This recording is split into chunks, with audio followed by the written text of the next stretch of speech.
ఇక బులెటిన్లో మరో బ్రేకింగ్ న్యూస్ చూస్తున్నాం. ఎంతో కాలంగా సాంప్రదాయ పద్ధతిలో వస్తున్న చేప ప్రసాదం పంపిణీ కార్యక్రమానికి నేడే చివరి రోజు అవుతోంది. ప్రతి సంవత్సరం మాదిరిగానే మృగశిర కార్తీ సందర్భంగా హైదరాబాద్లోని నాంపల్లి ఎగ్జిబిషన్ గ్రౌండ్లో ఈ చేప ప్రసాదాన్ని ప్రజలకు అందజేస్తున్నారు. ఆస్తమా, శ్వాస సంబంధిత వ్యాధులతో బాధపడుతున్న వేలాది మంది ఈ ప్రసాదం కోసం తెలుగు రాష్ట్రాలతో పాటు మహారాష్ట్ర, కర్ణాటక, బీహార్, ఉత్తరప్రదేశ్ వంటి ఇతర రాష్ట్రాల నుంచి తరలిస్తున్నారు. ఈ మేరకు తెలంగాణ ప్రభుత్వం అన్ని ఏర్పాట్లు చేసింది.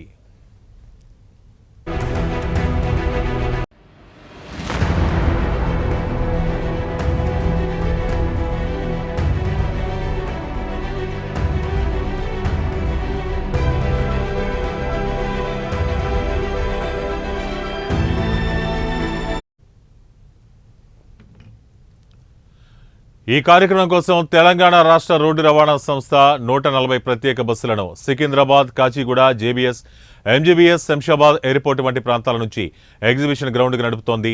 42 క్యూ లైన్లు, దివ్యాంగులు, వృద్ధులు, మహిళల కోసం ప్రత్యేక కౌంటర్లు ఏర్పాటు చేశారు. టోకెన్ పంపిణీ జూన్ 7న ప్రారంభమైంది. అయితే తక్కువ కౌంటర్లు, వర్షం కారణంగా కొంత గందరగోళం నెలకొంది. స్వచ్ఛంద సంస్థలు భోజనం, తాగునీరు, వసతి సౌకర్యాలు కల్పిస్తున్నాయి.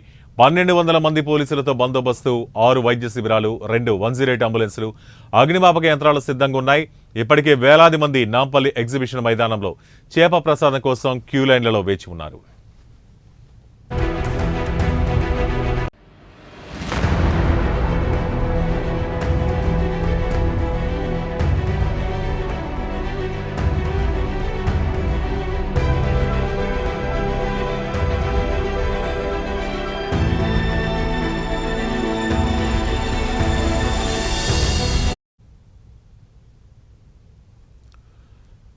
ఎంతో కాలంగా సాంప్రదాయ పద్ధతిలో వస్తున్న చేప ప్రసాద పంపిణీ కార్యక్రమానికి నేడే చివరి రోజు అవుతుంది.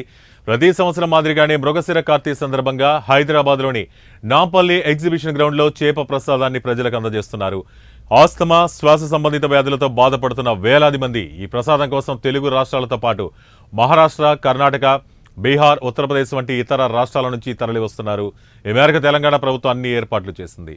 ఈ కార్యక్రమం కోసం తెలంగాణ రాష్ట్ర రోడ్డు రవాణా సంస్థ 140 ప్రత్యేక బస్సులను Secunderabad, Kacheguda, JBS, MGBS, Shamshabad airport వంటి ప్రాంతాల నుంచి ఎగ్జిబిషన్ గ్రౌండ్కు నడుపుతోంది. 42 క్యూ లైన్లు, దివ్యాంగులు, వృద్ధులు, మహిళల కోసం ప్రత్యేక కౌంటర్లు ఏర్పాటు చేశారు.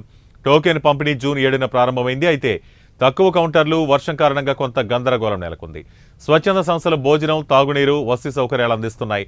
1200 మంది పోలీసులతో బందోబస్తు, 6 వైద్య శిబిరాలు, 2 108 అంబులెన్సులు, అగ్నిమాపక యంత్రాలు సిద్ధంగా ఉన్నాయి. ఇప్పటికే వేలాది మంది నాంపల్లి ఎగ్జిబిషన్ మైదానంలో చేప ప్రసాదం కోసం క్యూ లైన్లలో వేచి ఉన్నారు.